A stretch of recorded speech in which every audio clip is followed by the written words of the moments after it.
Warahmatullahi wabarakatuh. Halo semuanya, perkenalkan nama saya Ananda Farus Rafiq. Saya duduk di kelas 2 SMK, tepatnya di SMK Pertiwi Kuningan.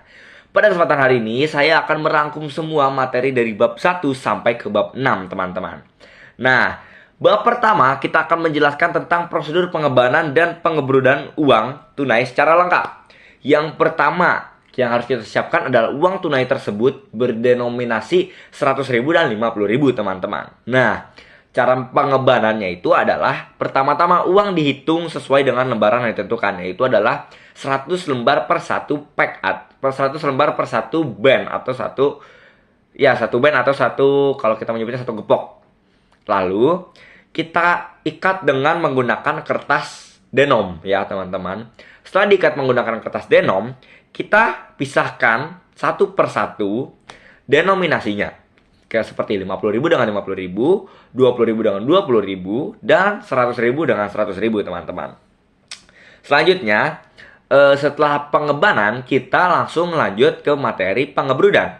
Pengebrudan adalah penyatuan dari 10 ban uang atau jumlahnya 10.000 lembar uang, 1.000 lembar uang menjadi satu tumpuk seperti ini, teman-teman. Nah, itu sudah saya jelaskan di ujian tentang CPC, teman-teman, untuk tutorial cara pengebanan dan pengebrudannya. Nah, itu prakteknya saja yang sudah saya jelaskan.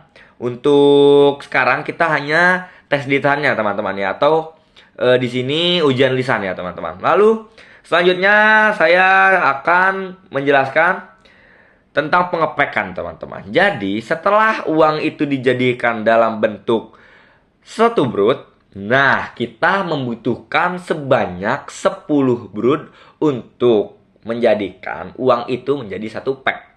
Jadi satu pack berisi 10 brood uang, teman-teman, seperti itu. Nah, selanjutnya saya akan menjelaskan tentang prosedur bongkaran mesin atau kaset mesin anjungan. Pembongkarannya itu singkatnya adalah pertama-tama kaset masuk ke ruang khazanah.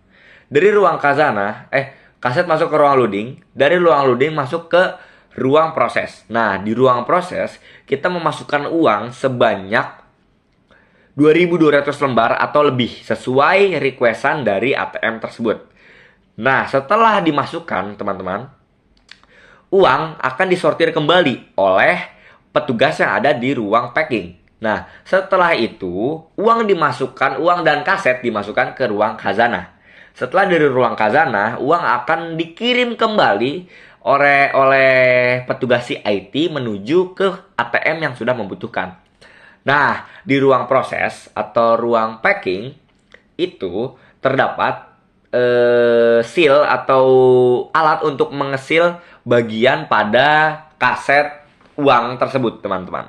Selanjutnya saya akan menjelaskan tentang macam-macam transaksi di CIT ya, teman-teman. Nah, macam-macam transaksi di CIT ini tuh ada banyak ya, teman-teman.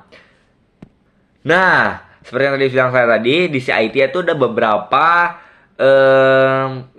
transaksi ya, teman-teman. Yang pertama ada CIT berbentuk cost atau transaksi count on site, yang dimana penjelasannya adalah si custody melakukan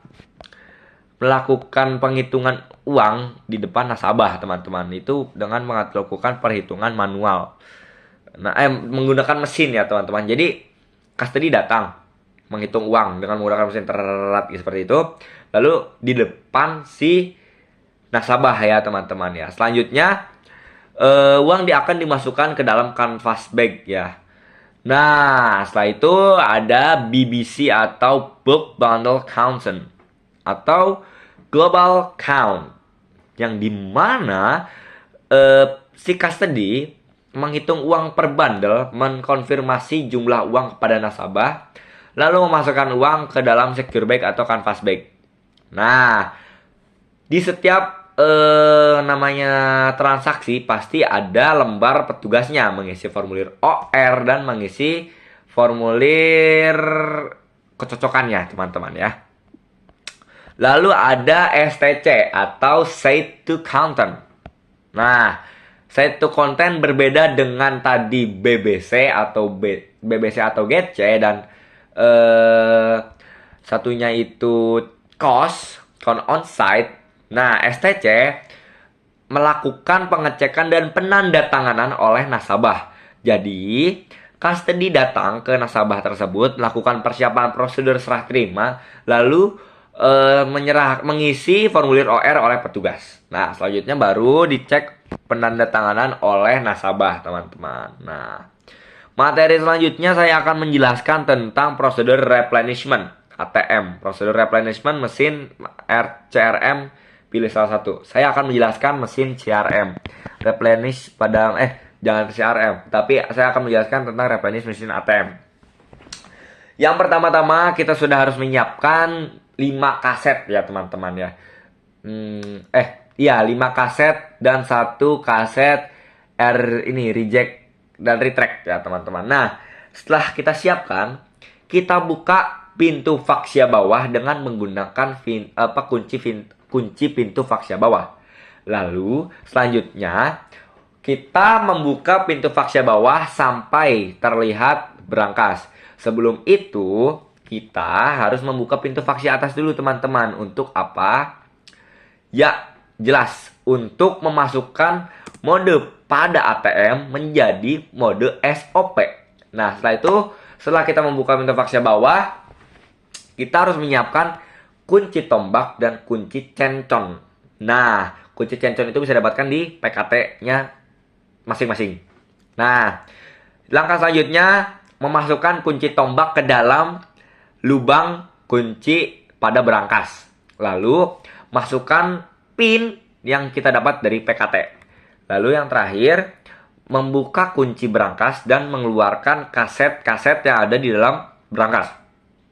Selanjutnya, kita ganti kaset-kaset tersebut dengan yang baru. At least atau not-nya, kaset-kaset yang akan kita pasang harus dan wajib hukumnya dari bawah sampai ke atas. Seperti itu ya, teman-teman. Lalu selanjutnya, setelah dari bawah sampai ke atas, kita masukkan kembali dari atas sampai ke bawah. Sebelum kita keluarkan, pastikan tidak ada uang di atas mulut si kaset tersebut. Lalu selanjutnya, sudah itu dimasukkan lagi, ditutup pintu berangkasnya, dikunci dulu dengan menggunakan kunci cencon, lalu mengunci dengan menggunakan kunci tombak. Jangan lupa pelindung kunci tombaknya kita tutup kembali. Lalu penutup pintu faksia bawah, menguncinya dan memasukkan lagi dan membuka faksi atas dan memasukkan mencetrekan kembali mode SOP ke mode normal. Lalu kunci pintu faksi atasnya, teman-teman. Oke, selanjutnya setelah replenish, saya akan menjelaskan prosedur penggantian kertas thermal. Nah, kertas thermal itu apa sih, teman-teman? Kalian ada yang tahu? Ya, mungkin kalian belum banyak yang tahu. Kertas thermal adalah salah satu kertas yang digunakan sebuah ATM untuk mencetak resi.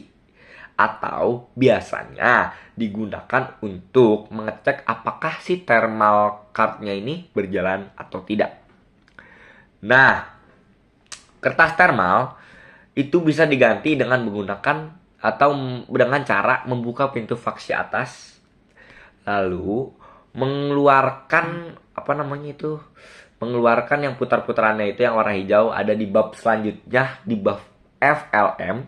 Dicetrekan saja, lalu keluarkan si kertas thermal yang sudah habis. Kita keluarkan dan masukkan kembali kertas thermal. Nah, sebelum kita mengeluarkan kertas thermal yang lama, tidak lupa kita mencetrekan dulu si pengunci kertasnya, teman-teman. Nah, fungsinya untuk apa ya? Untuk agar kertasnya itu tidak terkunci lagi ya, teman-teman.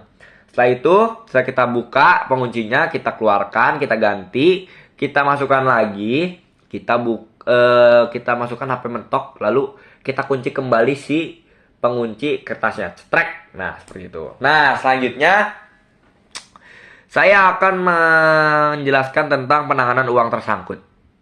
Jadi jika ada uang tersangkut, maka hukumnya wajib untuk mentelepon petugas BCA.